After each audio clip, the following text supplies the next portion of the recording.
Mon cœur s'est mis à frapper comme un marteau dans ma poitrine. Il ne battait plus, il cognait. J'ai senti la chaleur monter dans ma gorge, puis le monde entier a commencé à valser autour de moi, comme si j'étais prise dans une machine à laver. C'était la fête des 50 ans de Paul, mon fils. J'étais là, dans cette maison trop grande, trop lisse, près de l'île. Et tout ce que je voulais, c'était un verre d'eau et la paix.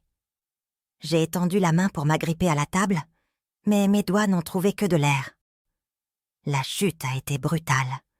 Je suis tombée lourdement contre le mur, sentant mon dos claquer. Le bruit du vase en cristal qui s'est brisé a fait le silence dans la grande cuisine. Un silence froid, coupé au couteau, bien pire que le bruit de la chute. À 72 ans, on n'a plus 20 ans. Je le savais bien. Mes jambes ne me portent plus comme avant. Mes mains sont déformées par 60 ans derrière la machine à coudre. Mais ma tête, elle, était encore pleine. Elle était ma seule richesse.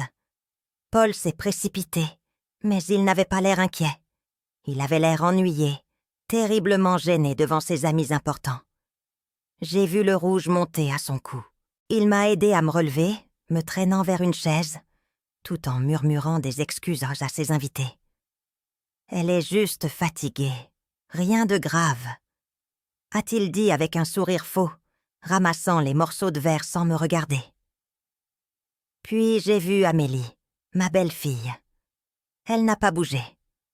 Elle était restée à l'entrée de la cuisine, les bras croisés sur sa robe de marque. Elle ne m'a pas regardée, elle m'a jugée. Son visage était dur, un vrai bloc de glace. Elle m'a regardée comme si j'étais une tache sur son beau carrelage, un problème urgent à balayer. J'étais encore tout étourdie. Ma tête bourdonnait plus fort que jamais, ce bruit aigu que j'entendais sans cesse depuis des semaines. Je me suis assise sur la chaise et j'ai fermé les yeux, essayant de calmer ce sang qui me battait si fort dans les tempes.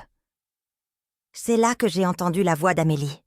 Elle avait attrapé Paul et l'avait tiré vers la buanderie, pensant que j'étais trop loin ou trop faible pour les entendre. Mais l'ouïe d'une vieille couturière est fine. Elle l'est surtout quand il s'agit de ce qui nous menace. Amélie parlait vite, une mitraille. « C'est la 3e fois ce mois-ci, Paul. Regarde-la, elle est instable.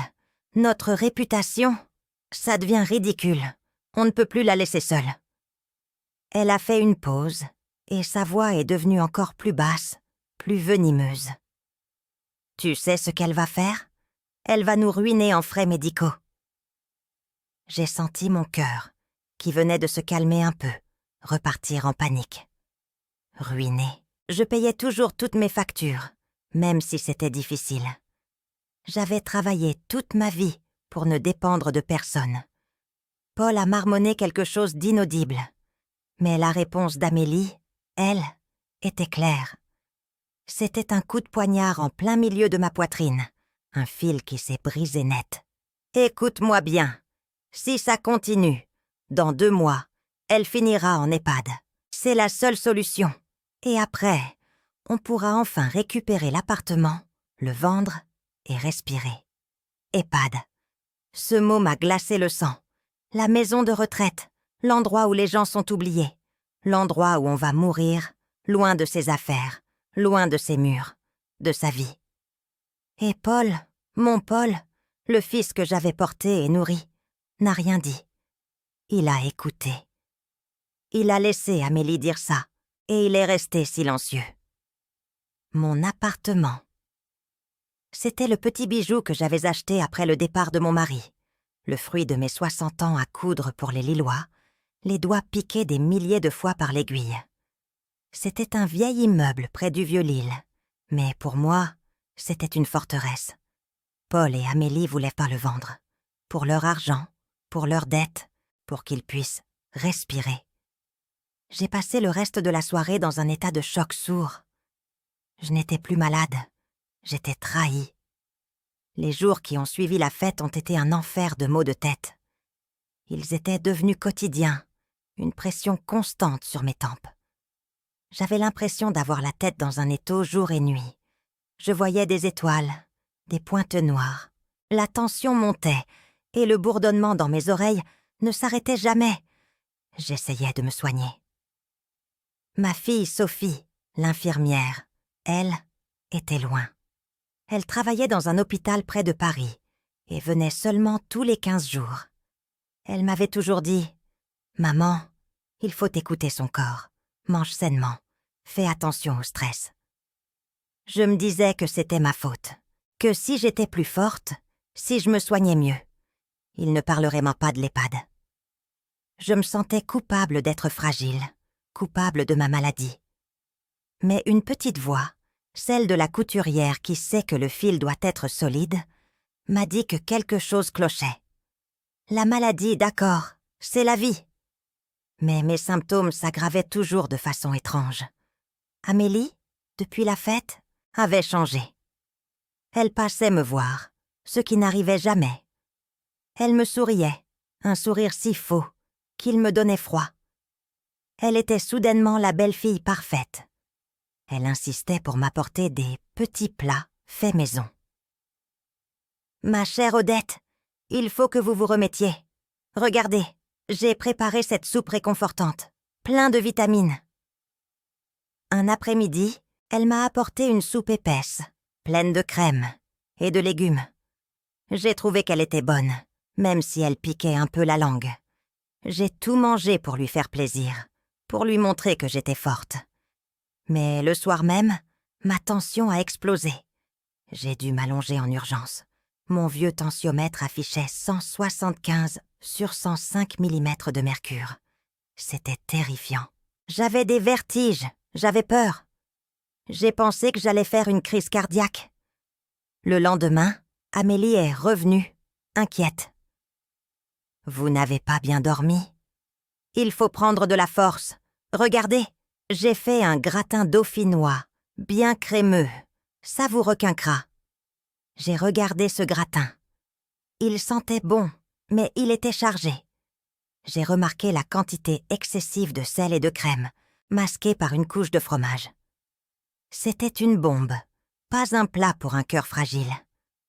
Je n'ai pas pu m'empêcher de penser à la façon dont Amélie me regardait pendant que je mangeais, ses yeux fixés sur moi. Elle ne mangeait jamais avec moi. Et le cycle s'est répété. Amélie venait. Elle m'apportait un plat qui se voulait réconfortant, toujours trop gras, trop riche. Et dans les heures qui suivaient, mes maux de tête devenaient une torture. Ma tension grimpait. C'était comme si mon corps était en train de se dérégler à cause de ce qu'elle m'apportait. Au début, je me suis dit « C'est le stress, Odette. Tu deviens paranoïaque.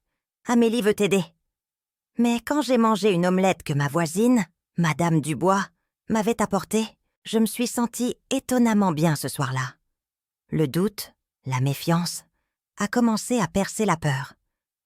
Je me suis souvenue d'une chose que Sophie m'avait dite à propos de l'hypertension. Ce sont les petits gestes quotidiens, l'alimentation, qui aident les médicaments. Paul m'apportait mes boîtes de médicaments pour la tension. Il m'obligeait à les prendre devant lui. Il disait que c'était pour s'assurer que j'étais bien traitée. Pourquoi Amélie, si pressée d'habitude, prenait-elle tant de temps pour cuisiner des plats si lourds?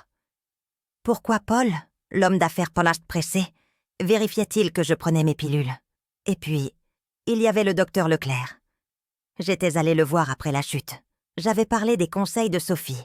Moins de sel, plus d'huile d'olive, exercice de respiration. Le docteur Leclerc avait balayé ça de la main, d'une façon étrange. « Madame Odette, à votre âge, il faut des médicaments puissants. Les remèdes de grand-mère, c'est charmant, mais dangereux. On double la dose. » Il n'avait même pas pris le temps de m'examiner correctement. J'ai commencé à avoir la chair de poule. Paul et Amélie voulaient pas l'appartement. Ils voulaient que je sois déclarée inapte pour signer la procuration. Et j'avais l'impression que quelqu'un m'aidait à être malade. Je suis une femme simple, mais pas stupide. J'ai appris à déchiffrer les patrons dans les tissus. J'ai appris à trouver le défaut dans une couture. Là, il y avait un défaut. Et ce défaut, c'était Paul et Amélie. Je suis devenue une actrice dans ma propre maison. Je souriais. Je les remerciais pour la soupe. Je faisais semblant d'être de plus en plus faible, de plus en plus confuse. Mais je ne mangeais plus leurs plats entiers. Je jetais discrètement une partie des gratins lourds et des soupes crémeuses, ne gardant qu'une petite portion. La santé avant tout, comme disait ma mère. J'ai compris qu'il ne me restait pas beaucoup de temps avant l'EHPAD. 2 mois, 60 jours. La peur, cette peur qui me rongeait depuis la fête, s'est transformée en une rage froide, une détermination de couturière. J'allais me battre. Je n'allais pas me laisser enterrer dans le silence, ni dans une chambre d'hospice. Pas tant que ce fil de ma vie était encore attaché. La nuit est arrivée, lourde. J'avais bu ma tisane, celle que j'avais faite moi-même, sans les ajouts d'Amélie, et j'étais allée me coucher. Mais impossible de dormir. Le bourdonnement dans mes oreilles était moins fort que d'habitude, peut-être parce que je n'avais mangé que du pain sec et de l'eau le soir. J'ai décidé d'aller à la cuisine me refaire une tisane. Je marchais doucement, les pieds nus sur le parquet froid. En passant devant le salon, j'ai aperçu Paul. Il était au téléphone, parlant à voix très basse, juste éclairé par la lune qui filtrait par la fenêtre. Je me suis arrêtée, le cœur serré dans ma poitrine. Je suis restée dans l'ombre du couloir.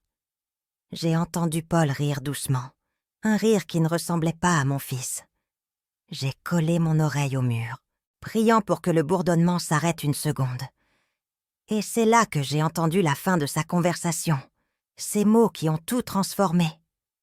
Ce n'était plus une suspicion, c'était une vérité glaciale. « Non, ne t'inquiète pas, le docteur Leclerc ne dira rien. Il a été convaincu. Il a dit que sa tension était totalement hors de contrôle et que les symptômes s'aggraveront. Elle ne tiendra pas 60 jours comme ça. On aura la procuration la semaine prochaine. » Le sang s'est glacé dans mes veines. J'ai reculé d'un pas, silencieuse. Paul continuait de parler, mais je n'entendais plus rien.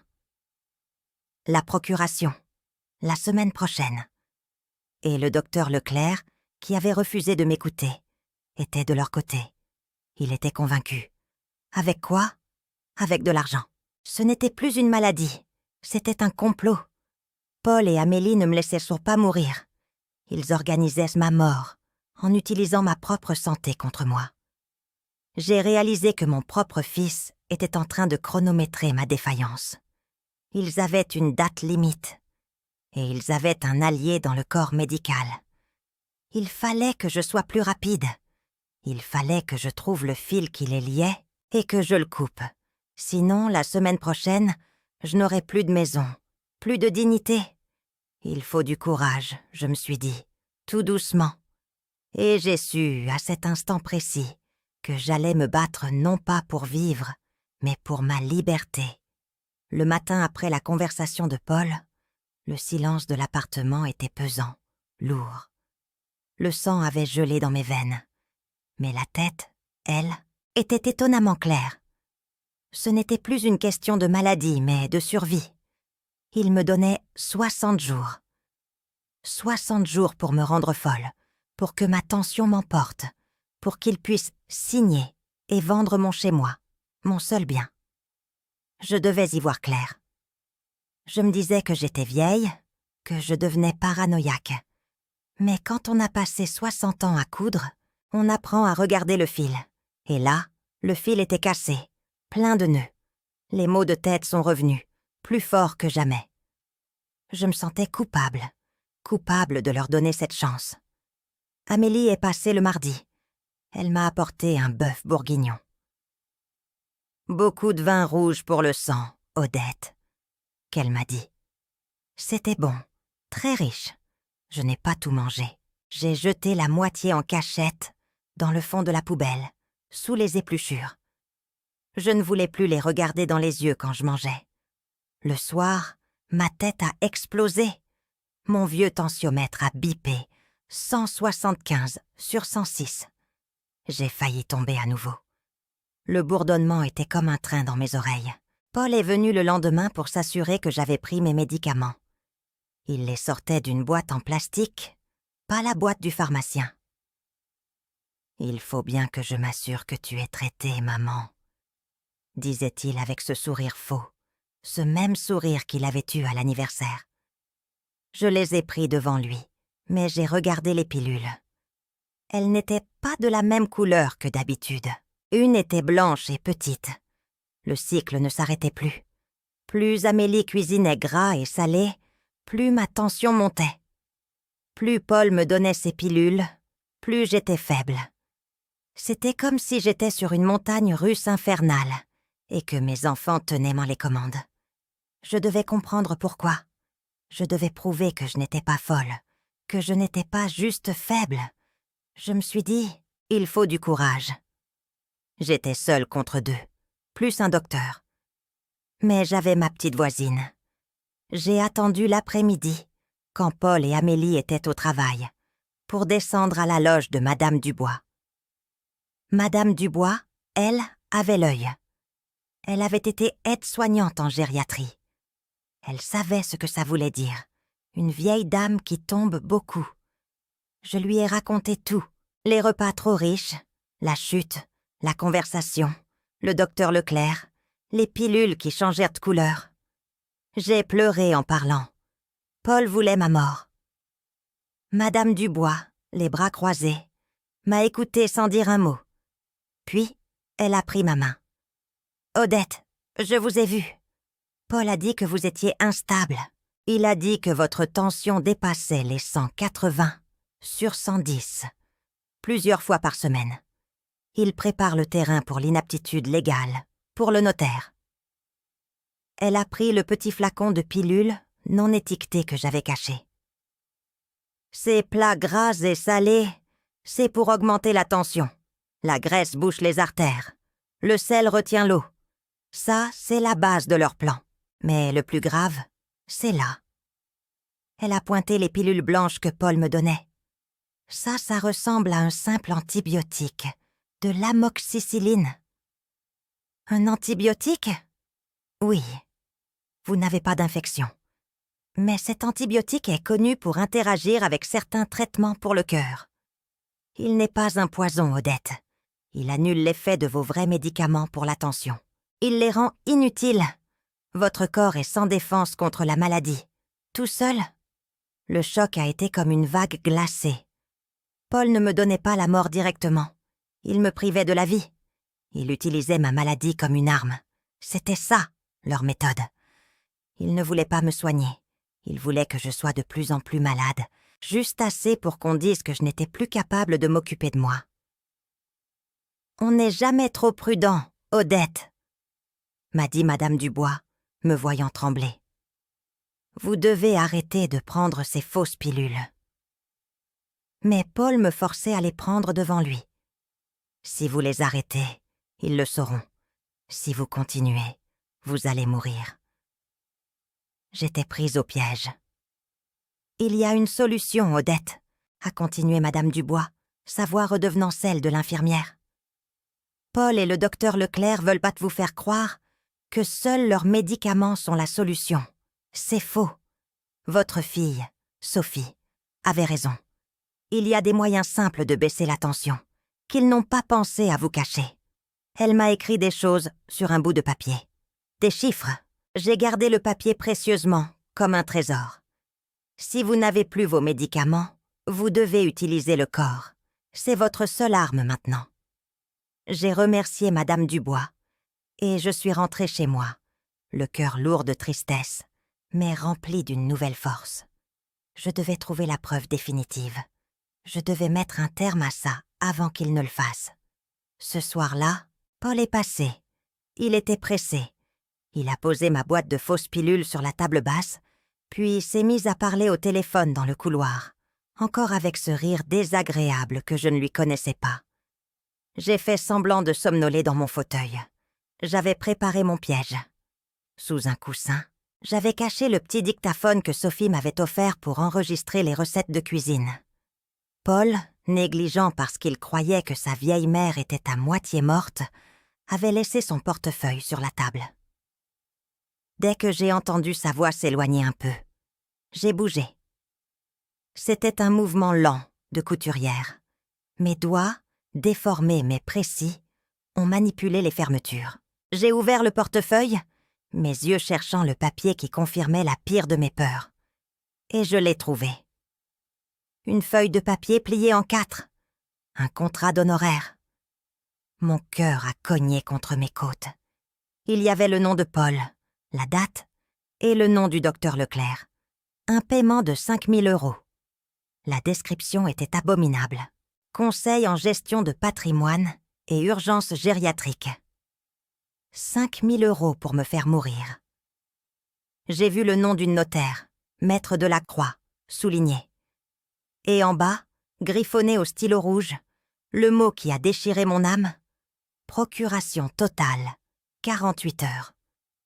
J'ai failli m'évanouir. La douleur n'était pas physique, elle était dans ma poitrine, un vide immense. Mon fils, l'enfant que j'avais allaité, que j'avais soigné, qui me livrait à la mort pour de l'argent. J'ai refermé le portefeuille doucement, les larmes coulant sur mes joues, muette. Je n'avais pas le temps de pleurer Paul. Ce Paul-là était un étranger. J'ai séché mes larmes d'un revers de manche. Je devais me battre pour l'Odette que j'étais. J'ai rallumé le dictaphone discrètement, le glissant sous une pile de magazines. Je devais enregistrer la conversation. Paul est revenu, a pris son portefeuille et s'est tourné vers moi, croyant me voir somnoler. « Tu as pris tes pilules, maman ?»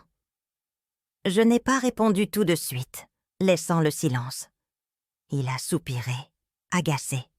« Écoute, maman. Demain, le notaire vient à 10 h. C'est juste un papier à signer. Amélie et moi, on va s'occuper de tout. On a tout planifié. » J'ai senti la haine, froide et épaisse. Ils m'avaient pardonné une semaine.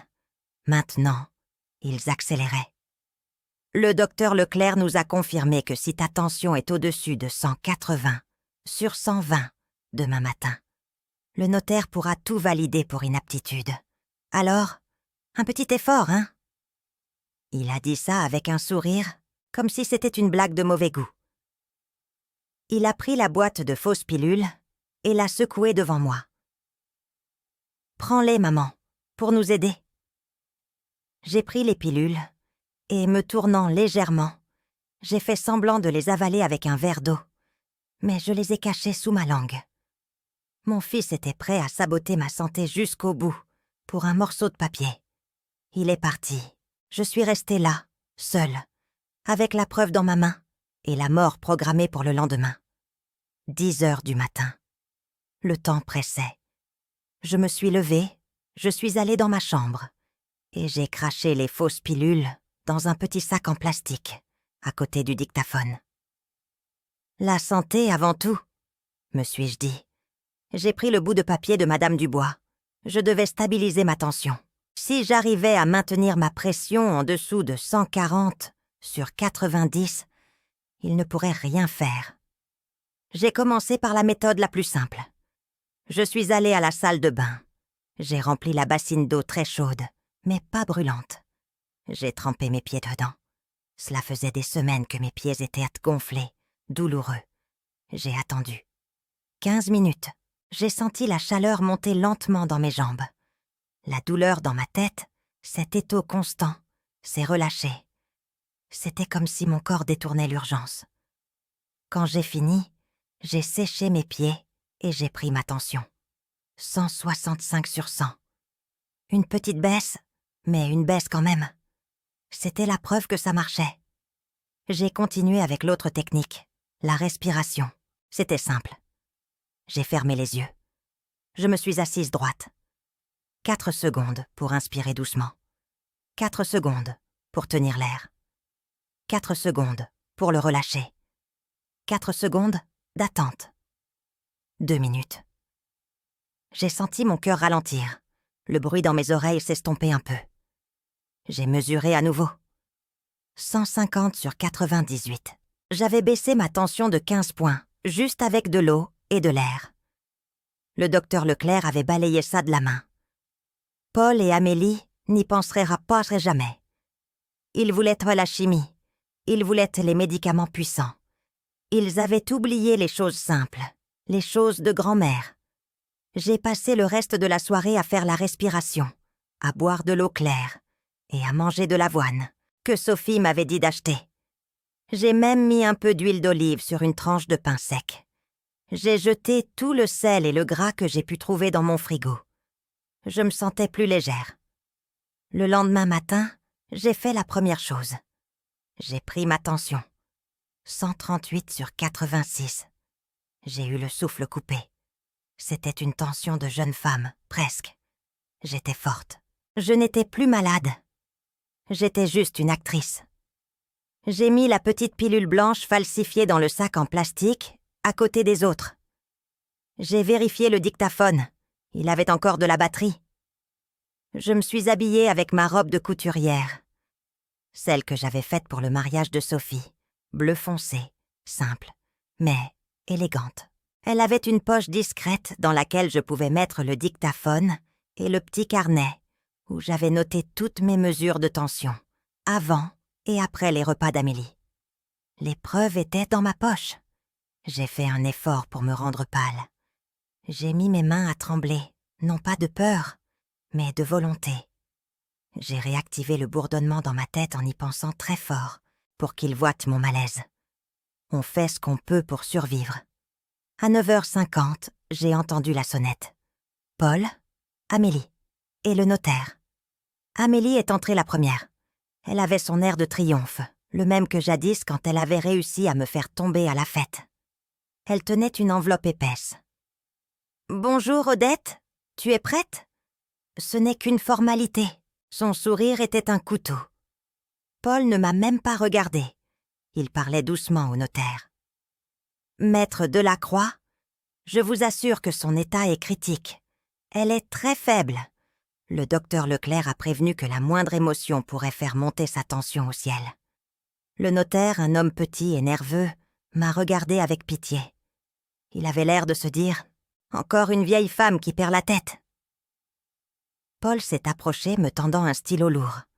Il a mis la procuration sur mes genoux, le papier blanc qui devait me voler ma vie. « Signe ici, maman. Vite. Après, tu pourras te reposer. » Amélie s'est penchée vers moi, son haleine sentant le café et la victoire. « Tu seras bien, à l'EHPAD, propre et bien soignée. » J'ai pris le stylo. Mes mains tremblèrent vraiment cette fois. Mais ce n'était plus la maladie. C'était l'émotion de la vengeance. J'ai regardé Paul. J'ai regardé Amélie. Et j'ai pris une grande inspiration, en faisant ma respiration 4-4-4-4. Le calme était revenu.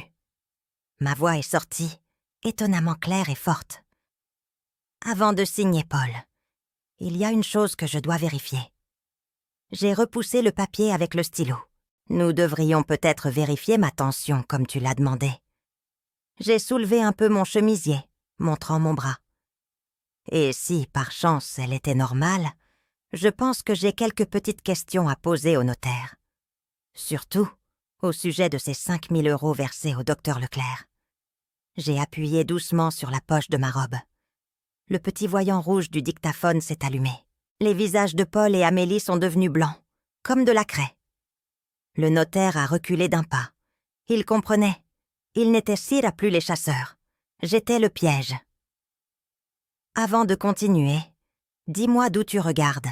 J'aimerais beaucoup savoir jusqu'où cette histoire va voyager. 10 heures. C'était le jour du jugement. Nous étions dans le salon, l'air tendu et silencieux. Paul, Amélie et maître Delacroix, le notaire. J'étais assise sur mon fauteuil, la robe bleu foncé de Sophie impeccable, et je jouais la vieille femme au bord de l'épuisement. Paul, lui, arborait son sourire le plus confiant, celui qui était désormais pour moi un signe de mort. « Maman, c'est juste une formalité », a répété Paul, plaçant la procuration sur mes genoux. Un morceau de papier qui valait 450 000 €. Ma vie. J'ai saisi le stylo. Mes mains tremblaient, légèrement. mais pas de faiblesse. C'était l'attente. Avant de signer, Paul, ai-je dit, ma voix, qui se voulait faible, est sortie d'une clarté déroutante. Il me semble que si ma tension est au-dessus de 180/120, cela validerait tout de suite mon inaptitude, n'est-ce pas? Paul a eu un tressaillement imperceptible. Amélie a ricané doucement. Ne vous inquiétez pas, Odette. Vous n'avez pas besoin d'un tensiomètre pour savoir que vous êtes à bout. Je crois que si, ai-je insisté. Et si ma tension était normale ce matin, cela changerait la donne pour Maître Delacroix, n'est-ce pas? Surtout quand nous parlerons de la corruption du docteur Leclerc. Au même instant, la porte d'entrée s'est ouverte sans qu'on ait sonné. Paul et Amélie se sont raidis. Sophie est entrée la première, le visage fermé par une colère que je lui connaissais peu. Derrière elle se tenaient 2 hommes en uniforme de gendarmerie, discrets mais imposants, et Madame Dubois, ma concierge, qui tenait une mallette de documents. Paul s'est levé brusquement, sa chaise s'écrasant au sol. « Qu'est-ce que c'est que cette mascarade, maman? C'est une folie !» J'ai lâché le stylo. Je me suis redressée dans mon fauteuil. J'avais les jambes fermes. Mon cœur battait à un rythme lent et régulier. J'ai jeté la posture de vieille femme épuisée. Maître Delacroix a dégluti, son regard passant de moi à la gendarmerie, puis au petit voyant rouge du dictaphone sur ma poitrine, que j'ai alors clairement montré. « Aucune folie, Paul, juste de la couture bien faite », ai-je répondu, ma voix ferme comme la soie brute. « Permettez-moi de vous exposer le méthode que vous avez mise en place. » Je n'ai pas laissé Paul réagir. J'ai posé le dictaphone sur la table et la petite lumière rouge a clignoté, enregistrant chaque parole. J'ai ici les preuves, devant Maître Delacroix et ses officiers, que mon fils, Paul Flaubert, et sa femme, Amélie, ont tenté de me rendre inapte pour signer cette procuration et vendre mon appartement à 450 000 €. J'ai tendu la main vers Sophie qui m'a donné un petit sachet en plastique. La première étape? La substitution pharmacologique. Paul alternait mes vrais médicaments pour la tension avec ceci. De l'amoxicilline. Un simple antibiotique qui annule l'effet du traitement et m'expose à la crise cardiaque. Madame Dubois, ancienne aide-soignante, peut le confirmer. Madame Dubois s'est avancée calmement. J'ai analysé le lot de fausses pilules. C'est la méthode exacte qu'Odette a décrite. Il n'y avait aucun traitement pour le cœur ici. Le notaire a tressailli. Paul est resté figé, son visage passant au violet de la fureur et de l'impuissance. J'ai continué, déballant ma deuxième preuve. J'ai mis sur la table la feuille de papier pliée en 4 que j'avais trouvée dans son portefeuille. La deuxième étape, la corruption médicale. Maître Delacroix, lisez ceci. Un contrat d'honoraires. Un paiement de 5 000 € versé par mon fils Paul au docteur Leclerc, non pas pour me soigner, mais pour un conseil en gestion de patrimoine et urgence gériatrique. Un des gendarmes a pris le document. Amélie a finalement trouvé sa voix, une voix aiguë, de la vraie panique. « C'est faux! Ce sont des mensonges d'une vieille folle. » J'ai ignoré Amélie.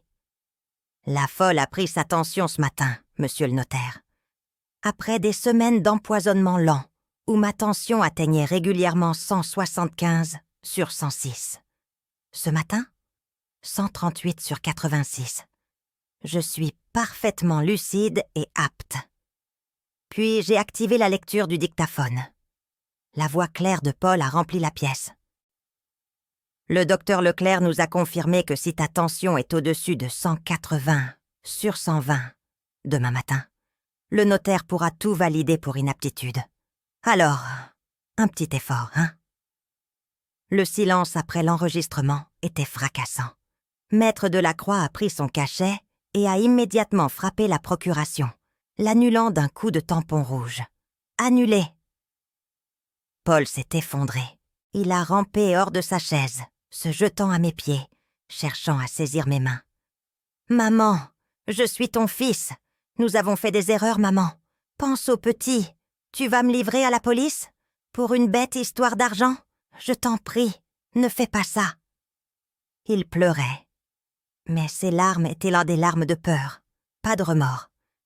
J'ai retiré mes mains de son emprise, le regardant avec une froideur que seule une mère trahie peut connaître. « J'ai cousu toute ma vie. J'ai cousu ta layette, tes vêtements de baptême, tes costumes. J'ai cousu ce chez moi avec mes doigts. Tu as tenté de me tuer pour acheter des parts de quelque chose d'éphémère. Ma voix était stable, sans la moindre once de faiblesse. Le Paul que j'ai aimé est mort le jour où il a mis un prix sur ma vie. Mon avenir est de vivre, Paul.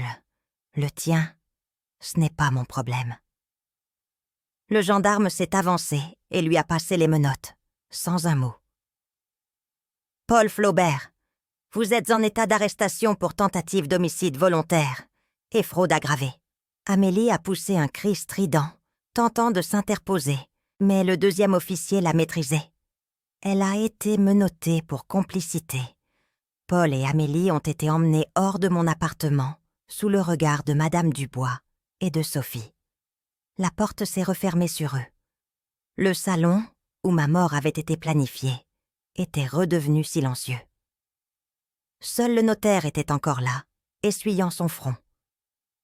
Maître Delacroix a confirmé l'annulation de la procuration, me présentant ses excuses pour avoir été si facilement dupé par Paul. Il m'a assuré que le docteur Leclerc serait immédiatement signalé au Conseil de l'Ordre. 6 mois plus tard, le verdict est tombé. Paul Flaubert a été condamné à 8 ans de réclusion criminelle pour tentative d'homicide et fraude aggravée. Il a perdu son poste de directeur commercial, son droit d'exercer et tout droit successoral. Amélie, jugée complice active, a reçu 5 ans de prison ferme. Tous deux ont été condamnés à me verser, solidairement, 150 000 € de dommages et intérêts pour le préjudice moral et les frais de justice. Le docteur Leclerc, face aux preuves irréfutables de son contrat de 5 000 € et des ordonnances falsifiées, a perdu son droit d'exercer la médecine. Il a été lourdement pénalisé par la justice. La famille, embarrassée par le scandale médiatisé à Lille, a publiquement coupé les ponts avec Paul et Amélie.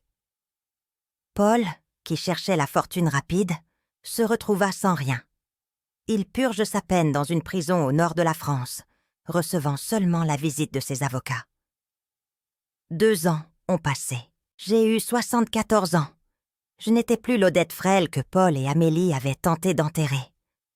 Grâce aux techniques apprises auprès de Madame Dubois, j'ai éliminé le stress toxique de ma vie. J'ai perdu 12 kilogrammes. Ma tension, qui grimpait à 175/105, se maintient désormais à 120/80. Je n'ai presque plus de bourdonnement dans les oreilles. J'ai utilisé l'argent de l'indemnisation pour créer une association, les Fées Couturières. Le nom, c'était l'idée de Sophie. Nous avons réhabilité mon vieil appartement près du Vieux-Lille en un centre d'aide pour les seniors victimes d'abus et de négligence. L'appartement qu'il voulait sans la vendre sert maintenant à sauver des vies. Je passe mes journées à donner des ateliers. Mon rôle ? Enseigner l'autonomie. Je ne donne pas de leçons de morale. Je donne des leçons de corps. Écoutez-moi bien, mesdames. Je dis à mes élèves, qui sont souvent des femmes seules, apeurées. On vous dit que la maladie est la seule solution. C'est faux. Ils ne pensent pas à l'eau simple. Je leur montre le protocole de Madame Dubois. Quand l'étau se resserre, vous allez dans la salle de bain. Vous remplissez une bassine d'eau très chaude, supportable. Vous y trempez vos pieds pendant 15 minutes. Ce simple geste détourne le sang de votre tête, de vos organes, vers vos extrémités. C'est un anti-stress naturel. Je leur montre les chiffres. Avant, ma tension était à 175. 15 minutes de bain de pied.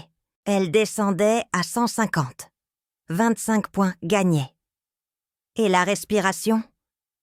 4 secondes pour inspirer, 4 pour tenir, 4 pour relâcher, 4 de pause, 2 minutes, pas plus. Vous gagnez 10 points de plus. Ce sont vos outils de liberté. Nous sommes une douzaine de fées couturières, maintenant. Madame Dubois est ma cofondatrice. Sophie vient me voir avec mes petits-enfants chaque semaine. Elle m'a dit « Maman, tu n'es plus une victime. Tu es un phare. » L'appartement n'est plus ma forteresse. C'est devenu une pépinière de dignité. Je ne pleure plus, Paul. Le deuil est terminé. J'ai enterré l'image d'un fils aimant et j'ai donné naissance à une vieille femme forte, consciente de sa valeur. Un après-midi d'été, j'étais assise à ma machine à coudre, préparant des sacs pour les nouvelles bénévoles. Le soleil filtrait à travers la fenêtre, illuminant la poussière de tissu qui flottait dans l'air. Paul voulait ma mort pour cet appartement. Il voulait que je sois silencieuse, oubliée. Il voulait m'enterrer dans un silence. Ai-je murmuré, enfilant le fil dans l'aiguille. J'ai terminé ma couture. J'ai souri. La vengeance la plus complète est celle qui se construit sur la vie, pas sur la mort. Paul pensait que j'étais une vieille femme faible, mais j'ai recousu mon chemin, un fil de fer plus solide que son fil de sang. Et si tu es resté avec moi jusqu'à la fin, laisse-moi un commentaire pour me dire ce que tu as pensé de l'histoire et quel type d'histoire tu aimerais lire davantage. Merci beaucoup d'être ici. À la prochaine histoire émouvante.